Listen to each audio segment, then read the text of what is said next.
Arab Israel സംഘർഷത്തെക്കുറിച്ച് അഥവാ Palestine പ്രശ്നത്തെക്കുറിച്ച് ഒരു വീഡിയോ ചെയ്യണം എന്ന് ഈ പരിപാടിയുടെ കാഴ്ചക്കാരായ ഒരുപാട് പേര് ആവശ്യപ്പെടാൻ പറഞ്ഞിട്ട് കുറച്ച് ദിവസം ഞാനിത് വേണമോ വേണ്ടയോ എന്ന് ആലോചിച്ചിരിക്കുക. ഏതായാലും ചെയ്ത് കളയാം എന്നാണ് തീരുമാനം. സത്യത്തിൽ ഈ പ്രശ്നം ഇന്നൊന്നിലെ തുടങ്ങിയതല്ല. 10,800 കൊല്ലത്തെ പഴക്കമുണ്ട്, അല്ലെങ്കിൽ അതിലും പഴയതാണ്. 2000 കൊല്ലമെങ്കിലും പഴയ ഒരു വിഷയമാണ് ഈ സംഘർഷം. അറബികളും ഇസ്രായേലും തമ്മിലുള്ളതല്ല, യഹൂദന്മാരുടെ പ്രശ്നം. യഹൂദന്മാർ താമസിച്ചിരുന്ന ഒരു സ്ഥലമാണ് പാലസ്തീൻ. വാഗ്ദത്ത ഭൂമി എന്നൊക്കെയാണ് ബൈബിളിൽ പഴയ നിയമത്തിൽ പറഞ്ഞത്. ഈജിപ്തിലായിരുന്ന ഫറോവയുടെ കീഴിൽ വലിയ പീഡനത്തിൻ്റെ ഇരയായ യഹൂദന്മാരെ മോസസ് എന്ന് പറഞ്ഞ അവരുടെ പ്രവാചകൻ ഈ വാഗ്ദത്ത ഭൂമിയിലേക്ക് നയിക്കും എന്നൊക്കെയാണ് ചരിത്രം, അല്ലെങ്കിൽ ഐതിഹ്യം. നമ്മൾ 10 കമാൻഡ്മെൻറ്റ്സ് എന്ന സിനിമയിൽ ഇത് കാണുന്നുണ്ട്. ഈ ചാൾട്ടൺ ഹെസ്റ്റൺ എന്ന് പറയുന്ന നടനാണ് അതിൽ മോസസായിട്ട് അഭിനയിച്ചത്, ഞാൻ ഓർമ്മ. എന്തുമാട്ടെ, അവർ ആ ഒരു വാഗ്ദത്ത ഭൂമിയായിട്ട് ജീവിച്ചിരുന്ന സമയമാണ്. യേശുക്രിസ്തു ജനിക്കുന്ന സമയത്ത് ഇവർ റോമയുടെ കീഴിലാണ്. റോമ സാമ്രാജ്യത്തിൻ്റെ കീഴിൽ തന്നെ സാമാന്യമായിട്ട് പീഡനങ്ങൾ അനുഭവിച്ചുകൊണ്ടിരുന്നവരാണ് യഹൂദന്മാർ. ഈ റോമൻ ചക്രവർത്തിമാരിൽ ചിലർ പിൽക്കാലത്ത് ക്രിസ്തു മതം സ്വീകരിക്കുകയും കൂടി ചെയ്തുകൊണ്ട് ഇവരുടെ കാര്യം വലിയ കഷ്ടം. അവർ വാഗ്ദത്ത ഭൂമിയായ ഇസ്രായേൽ വിട്ട്, അല്ലെങ്കിൽ പാലസ്തീൻ വിട്ട് ലോകത്തിൻ്റെ നാനാഭാഗത്തേക്കും ചെതറിപ്പോയി എന്നുള്ളത്. ഇവർ നല്ല കച്ചവടക്കാരായിരുന്നു, അതുപോലെ മറ്റ് പല ബിസിനസ്സുകളും ചെയ്ത് ജീവിക്കുന്നവരായിരുന്നു.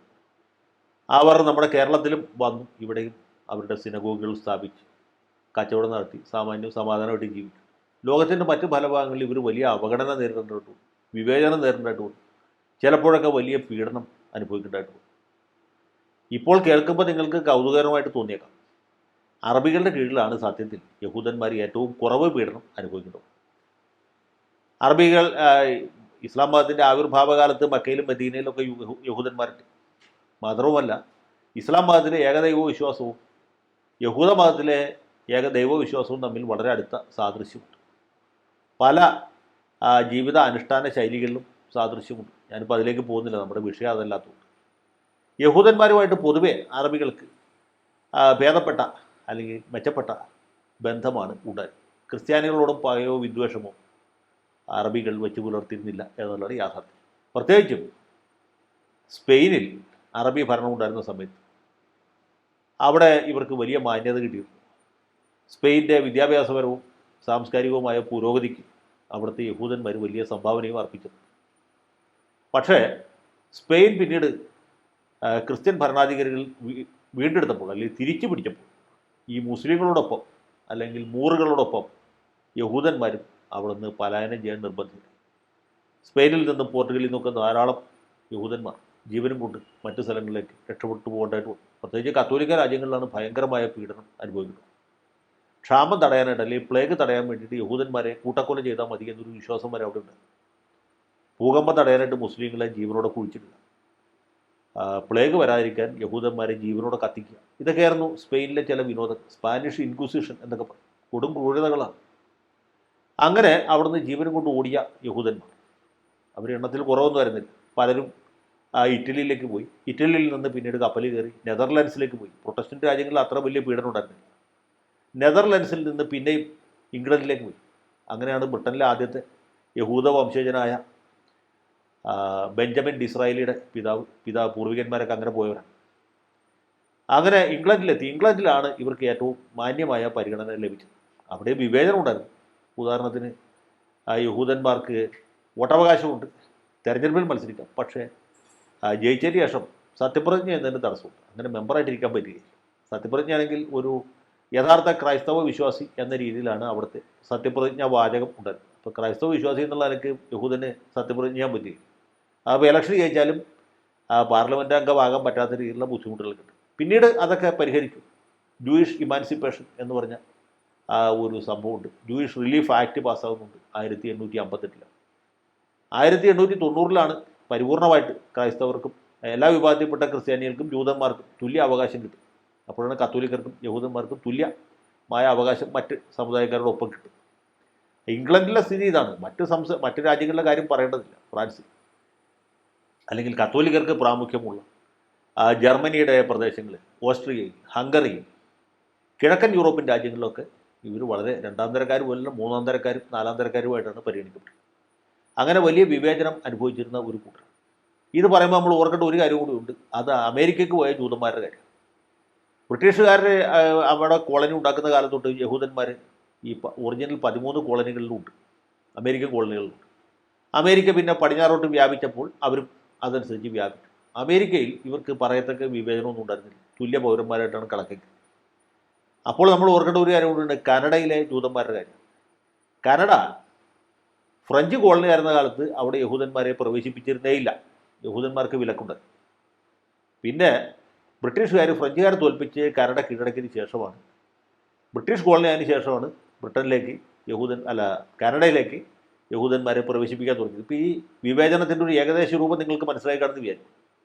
അമേരിക്കയിൽ ആദ്യം മുതലേ യഹൂദന്മാരുണ്ട്. അവർ നല്ല രീതിയിൽ ജീവിക്കുന്നവരാണ്, സാമ്പത്തികമായിട്ടൊക്കെ പുരോഗതി നേടിയ വിഭാഗക്കാരാണ്. അങ്ങനെ ഇരിക്കുമ്പോഴാണ് 1850 ശേഷം, അല്ലെങ്കിൽ 19ാം നൂറ്റാണ്ടിൻ്റെ അവസാന ഭാഗത്ത് റഷ്യയിലും കിഴക്കൻ യൂറോപ്യൻ രാജ്യങ്ങളിലും, പ്രത്യേകിച്ച് ഹംഗറി, പോളണ്ട് മുതലായ രാജ്യങ്ങളിലേക്ക് യഹൂദന്മാർക്കെതിരെ വലിയ തോതിൽ അക്രമ സംഭവങ്ങൾ ഉണ്ടാകുന്നത്. അവർക്കവിടെ നിൽക്കാൻ പറ്റാത്ത അവസ്ഥയുണ്ടാകും. ഇവർ ജീവൻ കൊണ്ട് രക്ഷപ്പെടും.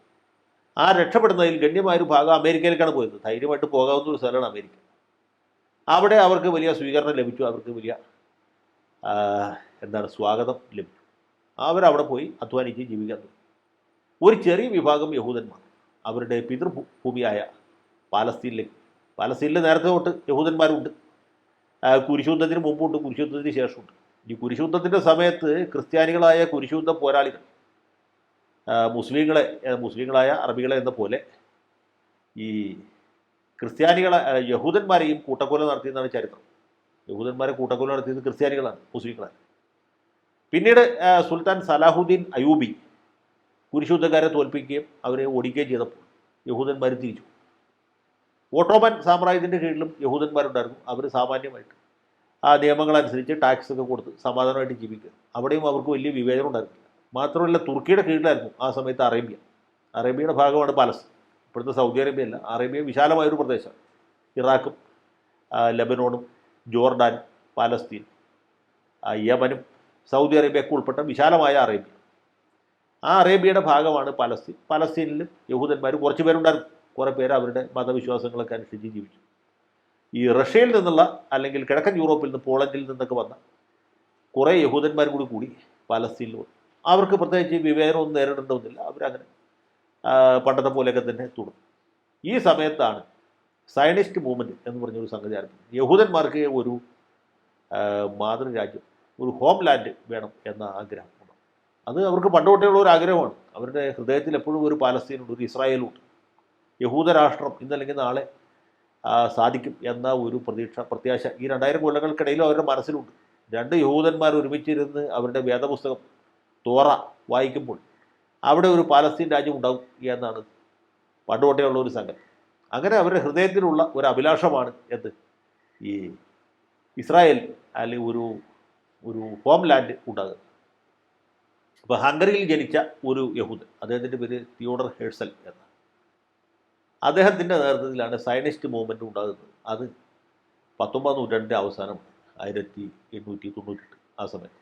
അവർ ജൂയിഷ് ഹോംലാൻഡിന് വേണ്ടി പ്രവർത്തിക്കാൻ തീരുമാനിക്കും. എന്ന് മാത്രമല്ല 50 കൊല്ലത്തിനിടയ്ക്ക് ഇത് സാധിക്കും എന്നവർ പ്രത്യാശ വെച്ച് കൊടുത്തു, അതിനുവേണ്ടി പ്രവർത്തിക്കാൻ ചെയ്യും.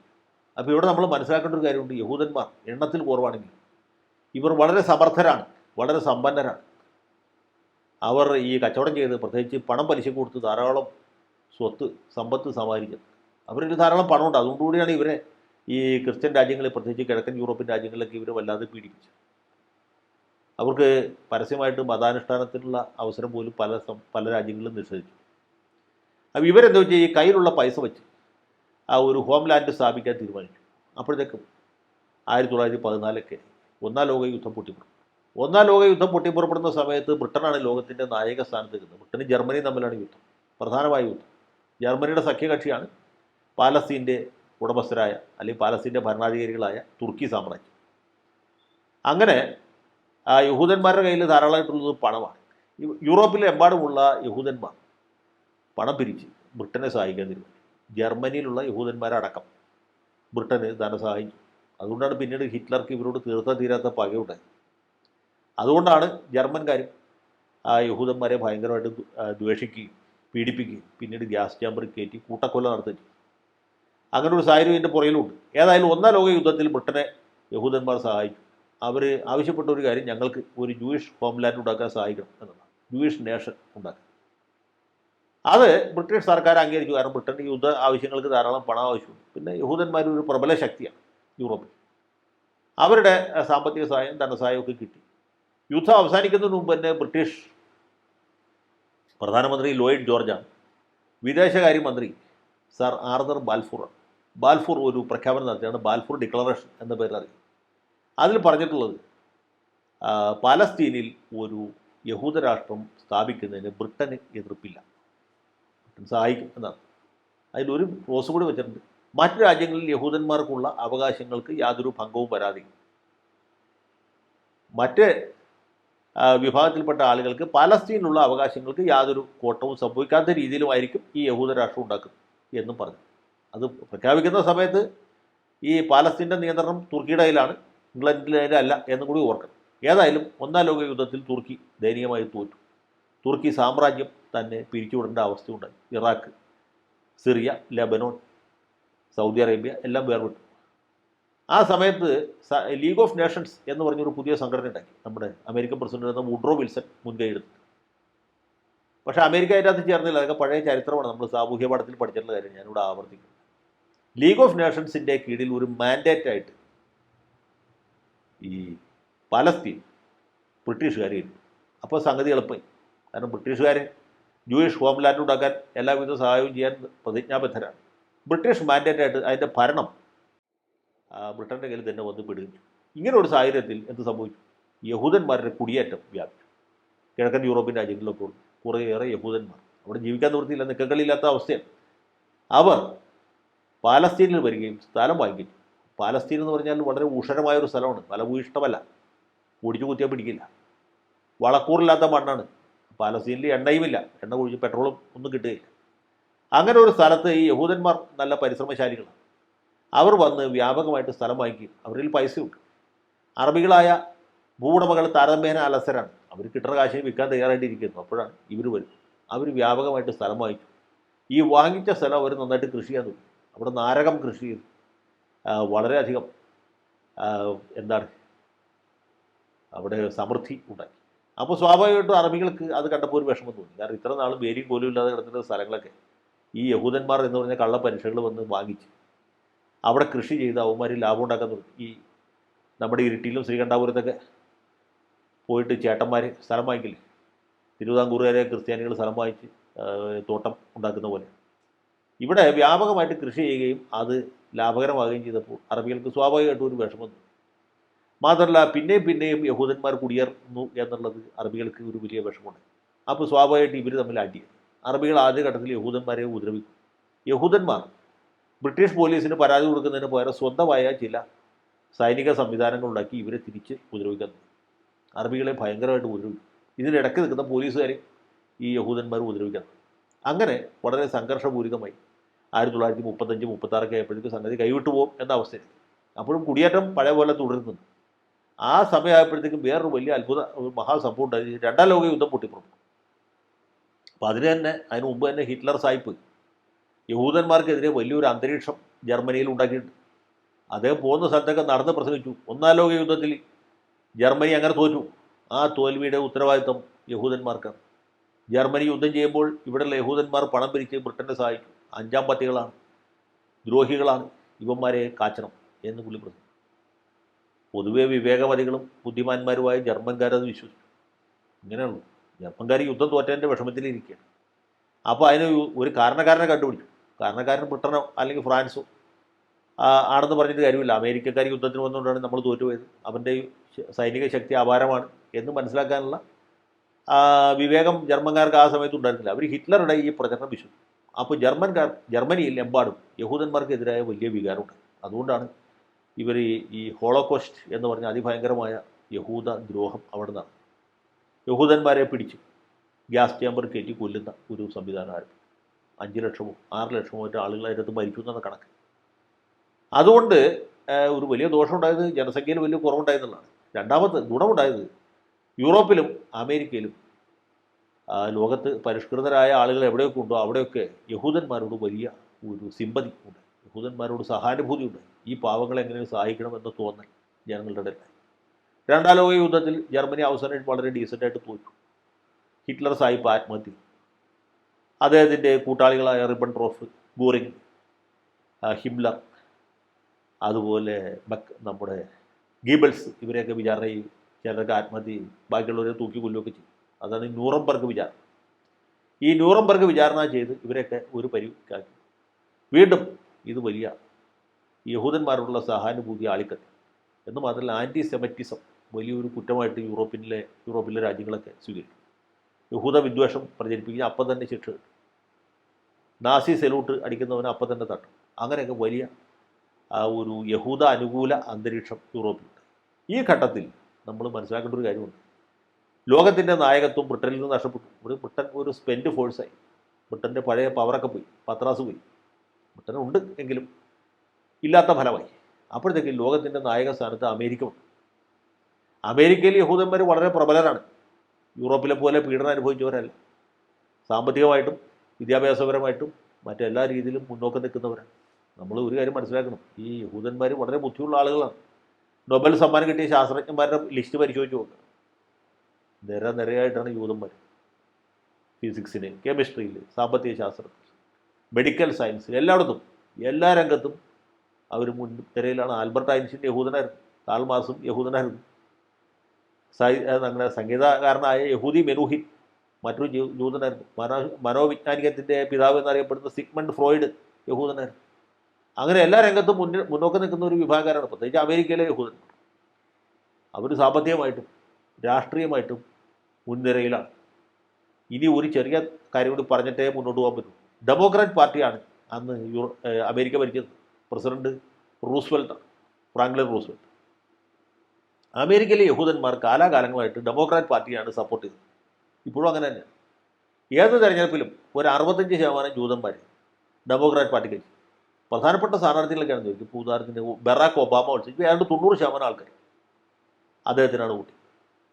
അപ്പോൾ റൂസ്വെൽറ്റിനെ പോലെ പ്രബലനായ ഒരു പ്രസിഡന്റ് സ്വാഭാവികമായിട്ടും അവരുടെ പൂർണ്ണമായ പിന്തുണ, അത് സാമ്പത്തികമായ പിന്തുണയുണ്ട്, രാഷ്ട്രീയമായ പിന്തുണയുണ്ട്, ഇത് രണ്ടും കിട്ടി. അതുകൊണ്ട് ജൂയിഷ് ഹോംലാൻഡിന് വേണ്ടി അമേരിക്കയെ ഇവർ വട്ടം പിടിച്ചു. യുദ്ധം അവസാനിക്കുന്ന ഘട്ടത്തിൽ ഏതാണ്ട് ഹിരോഷിമയിൽ ബോംബിടുന്നതിന് തൊട്ടു മുമ്പായിട്ട് റൂസ്വെൽറ്റ് മരിച്ചു. അദ്ദേഹത്തിൻ്റെ സ്ഥാനത്ത് അദ്ദേഹത്തോളം തന്നെ കപ്പാസിറ്റി ഇല്ലാത്ത ഹാരി ട്രൂമാൻ പ്രസിഡന്റ്. ട്രൂമാനും ഡെമോക്രാറ്റ് പാർട്ടിക്കാരനാണെന്ന് പ്രത്യേകം പറയേണ്ടതില്ല. അങ്ങനെ ട്രൂമാൻ ഇതിനു വേണ്ടി കിണഞ്ഞ് പരിശ്രമിക്കാൻ തുടങ്ങി. 45-ൽ യുദ്ധം അവസാനിക്കുന്നു. 48-ൽ ഇസ്രായേൽ ഉണ്ടാവും. 48-ൽ ഇസ്രായേൽ ഉണ്ടായതിൻ്റെ പുറകിൽ അമേരിക്കയുടെ വളരെ ശക്തമായ ഇടപെടലുണ്ട്. കാരണം യുദ്ധത്തിൽ തകർന്ന രാജ്യങ്ങൾക്ക് അമേരിക്ക വലിയ തോതിൽ ധനസഹായം ചെയ്തു. യുദ്ധം കഴിഞ്ഞപ്പോൾ തകരാത്തൊരു രാജ്യം അമേരിക്ക മാത്രമേ. അമേരിക്കയിൽ യുദ്ധം ഉണ്ടായില്ല. അമേരിക്കക്കാർ യൂറോപ്പിൽ പോയിട്ടും ഏഷ്യയിൽ പോയിട്ടും ആഫ്രിക്കയിൽ പോയിട്ടൊക്കെയാണ് യുദ്ധം. അമേരിക്ക യുദ്ധകാലത്ത് വളരെയധികം പുരോഗതി പ്രാപിച്ചു. വ്യാവസായിക ഉൽപ്പാദനം പരമകാഷ്ഠയിലെത്തി. അമേരിക്ക വളരെ സമ്പൽ സമൃദ്ധമായ രാജ്യം. അമേരിക്കയുടെ വലിയ സാമ്പത്തിക സഹായം ഈ മൂന്നാം ലോക രാജ്യങ്ങൾ അല്ലെങ്കിൽ പൊളിഞ്ഞുപോയ രാജ്യങ്ങൾക്കുണ്ട്. ബില്യൺ കണക്കിന് ഡോളറാണ് ഓരോ രാജ്യത്തിനും കൊടുത്തത്. അതിന് മാർഷൽ പ്ലാൻ എന്ന് പറയും. അമേരിക്കയിൽ ഈ ഫിനാൻസ് സെക്രട്ടറി ആയിരുന്ന ജോർജ് മാർഷലാണ് ഈ പദ്ധതി ഉണ്ടാക്കി. അത് സാമ്പത്തിക സഹായം മാത്രമല്ല, അതിനകത്ത് രാഷ്ട്രീയമായ ചില ചരടുകളുമുണ്ട്. ഇങ്ങനെ മാർഷൽ പ്ലാൻ വഴിക്ക് സാമ്പത്തിക സഹായം കിട്ടുന്ന എല്ലാ രാജ്യങ്ങളെയും അമേരിക്ക സമ്മർദ്ദം ചെലുത്തി. അപ്പോൾ ഈ രാജ്യങ്ങൾക്കൊന്നും ഇതിന് പ്രത്യേകിച്ച് ഒരു താല്പര്യമില്ല. പാലസ്തീനിൽ ജൂയിഷ് ഹോംലാൻഡ് ഉണ്ടായില്ലെങ്കിൽ എന്താണ് അവരെ ബാധിക്കുന്ന കാര്യമല്ല. UN അല്ലേ ഇത് വോട്ടിനിട്ടപ്പോൾ അപ്പോൾ ബ്രിട്ടീഷുകാർ ഇത് ഒട്ടും കൊണ്ടുനടക്കാൻ പറ്റില്ല എന്നുള്ള അവസ്ഥയും. കാരണം അറബികളും യഹൂദന്മാരും തമ്മിലുള്ള അടി മൂർച്ചൻ്റെ തീർത്തി. എങ്ങനെയെങ്കിലും ഈ മാൻഡേറ്റ് തിരിച്ചേൽപ്പിച്ച് രക്ഷപ്പെട്ടാൽ മതി എന്നുള്ള അവസ്ഥയിലേക്ക് ആയി ബ്രിട്ടൻ. ബ്രിട്ടീഷ് സൈനികർക്കും ജീവഹാനി നേരിടുന്ന ഒരു ഘട്ടമുണ്ട്. ബ്രിട്ടീഷുകാരുടെ ജയിൽ പൊളിച്ച് യഹൂദന്മാർ ഈ പുള്ളികളെ, ശിക്ഷിക്കപ്പെട്ട ആളുകളൊക്കെ രക്ഷിക്കുന്ന പോലത്തെ സംഭവങ്ങളുണ്ട്. നമ്മൾ ഈ വിചാരിക്കുന്ന പോലെ യഹൂദന്മാരൊക്കെ വളരെ സമാധാന പ്രേമികളും അറബികളൊക്കെ കൊണ്ടുവരാത്തവരും അല്ല, മറിച്ചുമല്ല. രണ്ടുപേരും മോശക്കാരല്ല. അങ്ങോട്ടും ഇങ്ങോട്ടും തരക്കേടില്ലാത്ത രീതിയിലുള്ള അടി നടത്തി. ബ്രിട്ടീഷുകാർ സുല്ലിട്ടിട്ട് ഇത് UN തിരിച്ചേൽപ്പിച്ചു, നിങ്ങൾ എന്തെങ്കിലും ചെയ്തു, ഞങ്ങളെ തടി സലാമത്താക്കി. അപ്പോൾ UN അവിടെ ചർച്ച ചെയ്ത് വോട്ടിനിട്ടപ്പോൾ ഇസ്രായേൽ രാജ്യത്തിന് ഭൂരിപക്ഷം കിട്ടി. അതിൻ്റെ കാരണം അമേരിക്കയുടെ അതിശക്തമായ ഇടപെടലാണ്. അമേരിക്കയിൽ തന്നെ യഹൂദ ലോബിയുടെ അതിശക്തമായ ഇടപെടലാണ്. അങ്ങനെ UN ഒരു നിർദ്ദേശം, UN ഒരു തീരുമാനമെടുത്തു. അതായത് പാലസ്തീനെ 3 വിഭജിക്കുക. ഒന്ന്, യഹൂദന്മാർക്ക് ഭൂരിപക്ഷമുള്ള പ്രദേശം. അപ്പോൾ യഹൂദന്മാർ ഒരുപാട് സ്ഥലം വാങ്ങിച്ചു, അടുത്തടുത്തുള്ള സ്ഥലങ്ങൾ വാങ്ങിച്ചു. യഹൂദന്മാർക്ക് ഭൂരിപക്ഷമുള്ള പ്രദേശം ഒരു രാജ്യം. അറബികൾക്ക് ഭൂരിപക്ഷമുള്ള പ്രദേശം അത് കുറച്ച് മൈനോറിറ്റിയാണ്, അത് മറ്റൊരു രാജ്യം. ഈ വിശുദ്ധ നഗരമായ ജെറുസലേം ഒരു UN-ൻ്റെ നേരിട്ടുള്ള കീഴിൽ പ്രവർത്തിക്കുന്ന ഒരു ചെറിയ പ്രദേശം. നമ്മുടെ എന്താണ് ചണ്ഡീഗഡ് പോലെ, അല്ലെങ്കിൽ ഇപ്പോൾ ഹൈദരാബാദ് പോലെ, അതുമല്ലെങ്കിൽ അങ്ങനെ ഡൽഹി പോലെ ഒരു കേന്ദ്രഭരണ പ്രദേശം എന്ന് പറയുന്നത് UN-ൻ്റെ നേരിട്ടുള്ള നിയന്ത്രണത്തിലുള്ള ഒരു പ്രദേശമായിട്ട് മാറ്റി. ഇതായിരുന്നു UN-ൻ്റെ പ്രപ്പോസൽ. അങ്ങനെ 1948 മെയ് 14 ഇസ്രായേൽ രാജ്യം അവർ തന്നെ പ്രഖ്യാപിച്ചു. കാരണം അവർക്ക് അറിയാം ഇത് ഒരുപാട് നാളത്തേക്ക് കൊണ്ടെടുക്കാൻ പറ്റില്ല. അങ്ങനെ അവർ പ്രഖ്യാപിച്ചു. ഡേവിഡ് ബെൻഗൂറിയൻ ആയിരുന്നു അന്നത്തെ പ്രധാനമന്ത്രി. ബെൻഗൂറിയോൺ എന്ന വാക്കിൻ്റെ അർത്ഥം തന്നെ സിംഹഗർജനം എന്നാണ്. അദ്ദേഹത്തിൻ്റെ ശരിക്കുള്ള പേര് ഡേവിഡ് ഗ്രീൻ എന്നോ മറ്റുമാണ്. പിന്നെ പുള്ളി അത് ഗസറ്റിൽ കൊടുത്തു, ബെൻഗൂറിയോൺ എന്നാക്കിയാണ് സിംഹഗർജനം. അങ്ങനെ ആ സിംഹഗർജനം മുഴങ്ങിയോടുകൂടി അവിടെ ഇസ്രായേലിന് സ്വാതന്ത്ര്യം കിട്ടി. ഇസ്രായേൽ രാജ്യമായിട്ട് പ്രവർത്തിക്കാൻ തുടങ്ങി. ഇനി ഇതിൻ്റെ രണ്ടാം ഭാഗം ഇപ്പം തന്നെ കുറച്ച് അധികമായി. അടുത്ത ദിവസം നമ്മൾ സമയം പോലെ പറയുന്നതായിരിക്കും. അതുവരെ കാത്തിരിക്കും. നിങ്ങൾ ഈ ചാനൽ ഇതുവരെ സബ്സ്ക്രൈബ് ചെയ്തില്ല, സബ്സ്ക്രൈബ് ചെയ്യൂ. ഒപ്പം ബെൽ ബട്ടണും അമർത്തൂ.